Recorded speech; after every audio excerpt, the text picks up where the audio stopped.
In this video, I'm going to show you how to build this 100% automatic Froglight and Magma Cream Farm in Minecraft.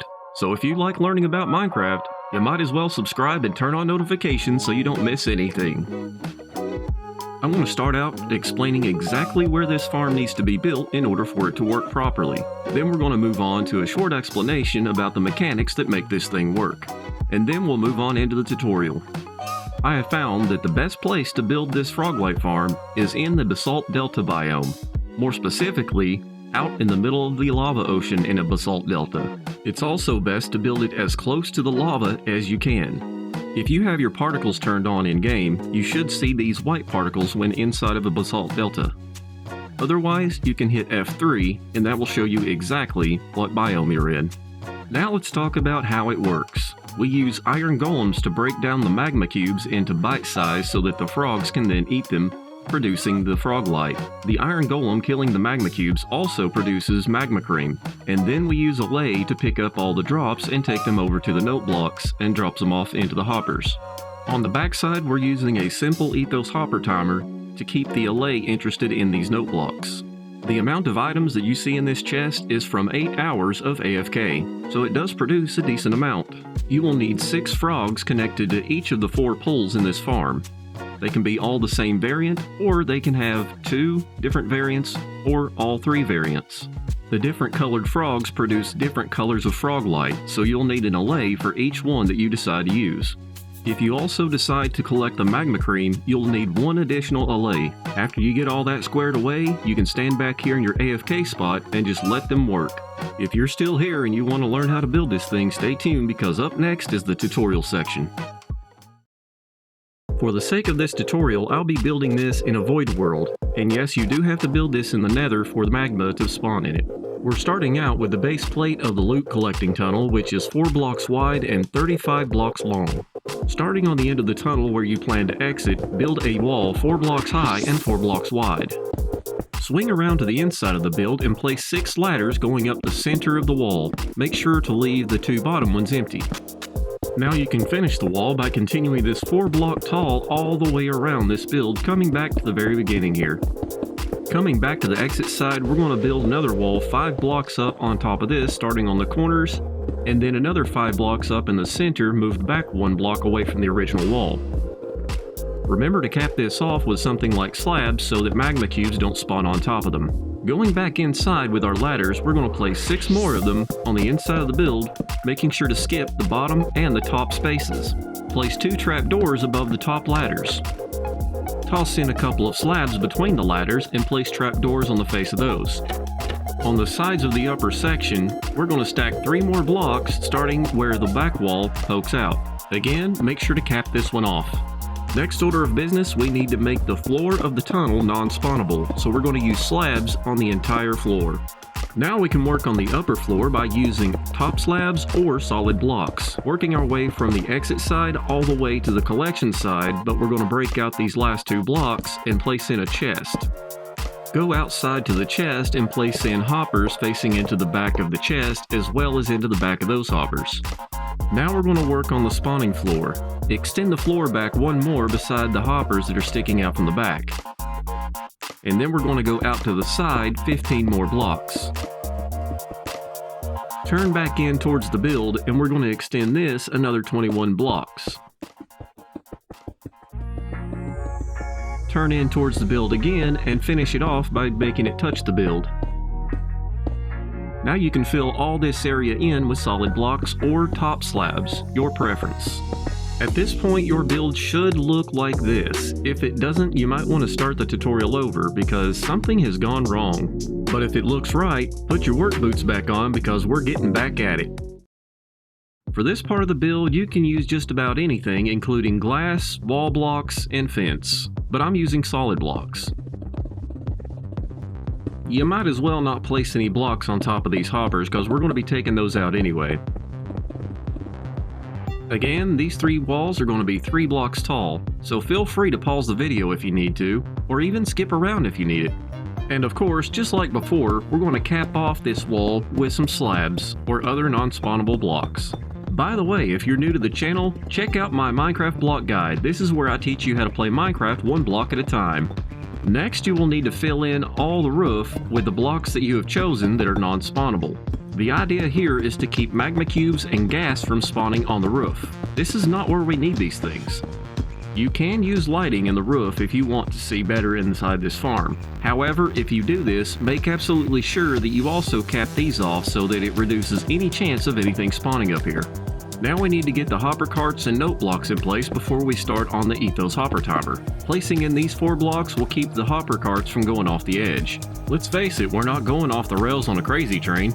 Now we need to place rails on top of these hoppers between the walls and place hopper carts on top of those. Then we break those rails, allowing those hopper carts to rest on top of the hoppers.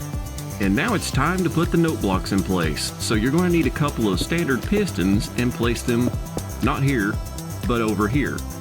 And then place the note blocks in the face of those.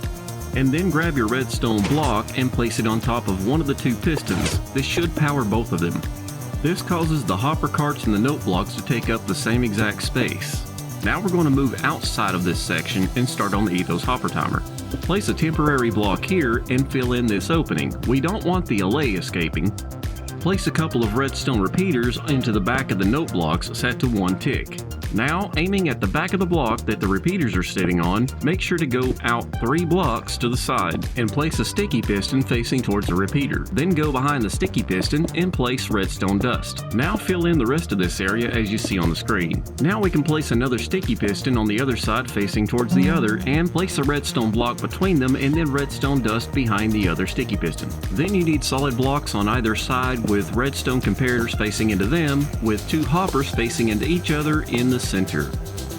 Now all you need to do is place 16 items, which can be stacked up to 64, into one of the hoppers, and this will start the timer. And much like the walls and the roof, we're going to need to have top slabs on top of all of these blocks to keep anything from spawning out here.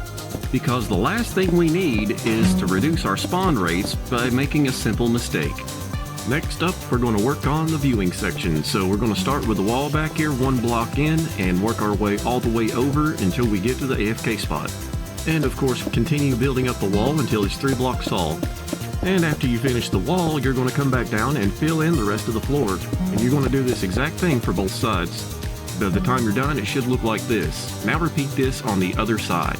After you finish the walls and the floor on the viewing section, it's time to place in the windows so you can see what's going on the inside of the farm. We're going to go to this side over here at this exact block where it starts coming out and start placing our glass all the way across.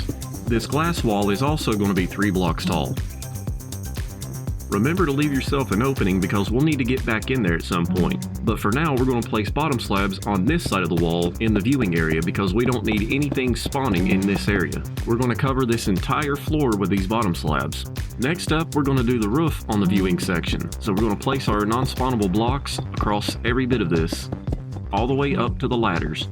For ease of access to bring in our frogs and our allays, we're going to make a nether portal on top of this build. So we're going to go on top of the build and we're going to go right on top of the glass wall and place 4 blocks across and then 4 blocks. What am I talking about? You know how to make a nether portal. It doesn't have to be perfectly centered, but if you can get it centered, that would be preferable.